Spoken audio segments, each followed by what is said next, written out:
राजस्थान के एक छोटे से गांव में रमेश नाम का एक गरीब किसान अपनी बेटी राधा और पत्नी कमला के साथ रहता था।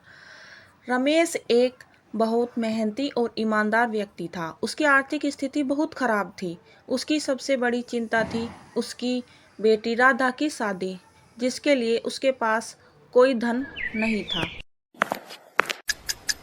हो आए चौधरी साहब के पास। कुछ बोले वो? मना कर दिया।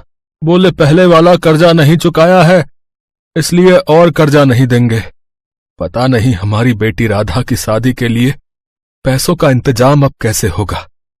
हर दिन मेरी चिंता बढ़ती जा रही है। लड़के वालों को भी ज्यादा दिनों तक टाल नहीं सकता। कम से कम बारात के भोज की तैयारी के पैसे ही जुटा पाता। श्याम बाबा पर भरोसा रखो जी, वो हमारी मदद जरूर करेंगे।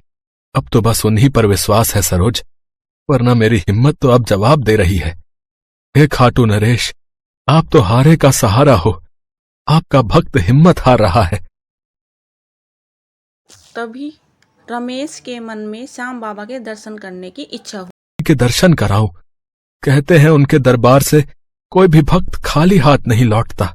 हाँ, ये तो बहुत अच्छा विचार है। आपको जरूर जाना चाहिए। मुझे विश्वास है खाटू नरेश की कृपा से हमारे सारे दुख दूर हो जाएंगे। खाटू नगरी जाने का फैसला लिया। अगले दिन रमेश जब खाटू नगरी के लिए जा रहा था, तभी चौधरी वहां आ गया और उसे धमकी देकर चला गया। यह बिस्तर बांधकर कहाँ जाने की तैयारी हो रही है? चौधरी साहब, खाटू श्याम जी के दर्शन के लिए जा रहा हूँ।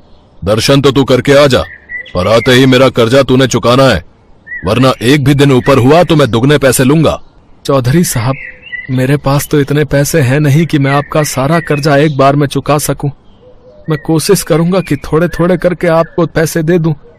आप तो जानते ही हो, राधा की शादी के लिए पैसों की बहुत दिक्कत आ रही है। मैंने आपसे भी मांगे थे पर आपने मना कर दिया। मुझे कर्ज चुकाने के लिए थोड़ा समय दे दीजिए। कोई समय नहीं दूंगा। जैसे ही तू दर्शन करके लौटेगा फौरन मेरे पैसे दे देना, वरना मेरे लड़के आकर तुझे और तेरे परिवार को इस घर से धक्के मारकर निकाल देंगे। और तेरा घर का सारा सामान और वो तेरा जमीन का टुकड़ा मैं अपने कब्जे में कर लूंगा, समझा? जा रहा हूं, 2 दिन बाद फिर लौटूंगा। चौधरी धमकी देकर चला गया। रमेश खाटू नगरी के लिए चल पड़ा। बस में बैठा हुआ रमेश बहुत सोच में था। उसको कहीं ना कहीं विश्वास था कि श्याम बाबा उसकी सहायता जरूर करेंगे। रमेश ने खाटू नगरी पहुंचकर श्याम बाबा की पूरी भक्ति और निष्ठा के साथ पूजा करी और उनके चरणों में शीश झुकाकर अपने परिवार की सुख शांति की मनोकामना करी।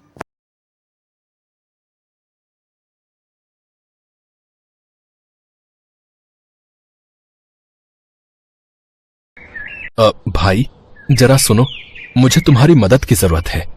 अचानक मेरी तबीयत खराब हो गई है। मैं यहीं का रहने वाला हूँ। यहाँ से थोड़ी दूर मेरी हवेली है। क्या तुम मुझे मेरी हवेली तक ले चलोगे? बहुत दिनों से खाटू नरेश के दर्शन नहीं किए थे। खाटू श्याम जी के दर्शनों के लिए ही निकला था। दवाई रख के लाना भूल गया। घर पर जाकर दवाई लूंगा तो तबीयत ठीक हो जाएगी। अब बहुत देर से इस रास्ते से किसी के निकलने की प्रतीक्षा कर रहा था, फिर तुम्हें देखा। अब तुम बहुत भले मानव लगे, इसलिए तुम्हें आवाज लगाई। जी जी जरूर, चलिए मैं आपकी मदद करता हूँ। सेठ को सहारा दिया और उसके घर तक पहुंचाया। बातों ही बातों में रमेश ने अपना सारा दुख सेठ के सामने कह। रामलाल, तुम बहुत अच्छे इंसान हो। तुमने मेरी मदद की है, अब मैं तुम्हारी मदद करना चाहता हूं। समझो, खाटू नरेश की यही इच्छा है कि मैं तुम्हारी मदद करूं। मेरा तो इस दुनिया में खाटू नरेश के सिवा कोई नहीं, इसलिए मैं तो बस उनकी भक्ति में रहकर अपना जीवन बिता रहा हूं। मेरे पास खाटू नरेश की कृपा से बहुत धन दौलत, जमीन जायदाद है, पर ना ही मेरी पत्नी है और ना ही मेरे बच्चे। इसलिए मैं इतनी सारी जायदाद और धन दौलत का क्या ही करूंगा। इसलिए मैंने विचार कर लिया है कि मैं तुम्हारी बेटी की शादी के लिए सभी खर्चों का इंतजाम करूंगा। साथ ही तुमने जो भी कर्ज देना है वो सब भी उतार देना। सेठ की बात सुन रमेश की आंखों में आंसू आ जाते हैं और वो सेठ का धन्यवाद करता है। रमेश मन ही मन श्याम बाबा को धन्यवाद कहता है और सेठ रमेश की बहुत मदद करता है, जिससे वो अपनी बेटी की शादी और कर्ज सारा उतार देता है। बहुत टाइम बीत जाता है। सरोज, हम दोनों शादी में व्यस्त थे। लगता है सेठ जी वापस घर चले गए हैं। उनकी तबीयत भी तो ठीक नहीं रहती। एक काम करता हूँ, मैं मिठाई लेकर खुद ही उनसे मिलने चला जाता हूँ। आज उन्हीं की दया से हमारे जीवन में खुशियां आई हैं। सुनो, मैं भी आपके साथ खाटू नगरी चलती हूँ। सेठ जी से भी मिल लूंगी और खाटू श्याम जी के दर्शन भी कर लूंगी। अब तो राधा भी अपने ससुराल चली गई है। मुझे भी खाटू नरेश को उनकी कृपा के लिए धन्यवाद कहना है। ठीक है सरोज, चलो सामान बांध लो, हम खाटू नगरी चलते हैं। पहले सेठ जी को मिलकर फिर हम खाटू नरेश के दर्शन करके लौट आएंगे। रमेश और उसकी पत्नी खाटू नगरी के दर्शन के लिए निकल पड़े। वहां जाकर देखा तो सेठ की कोई हवेली नहीं थी और खाटू नगरी के कुछ जय श्री लोगों श्याम भैया जी, यहाँ दीनानाथ जी की हवेली थी। मैं बहुत असमंजस से हूँ। पहले तो मैं यहीं आया था, पर यहाँ तो कोई हवेली दिखाई ही नहीं दे रही। भैया, यहाँ कोई दीनानाथ जी नहीं रहते। मैं तो बरसों से यहाँ रह रहा हूँ, यहाँ कोई हवेली नहीं है। लगता है आपसे कोई भूल हुई है।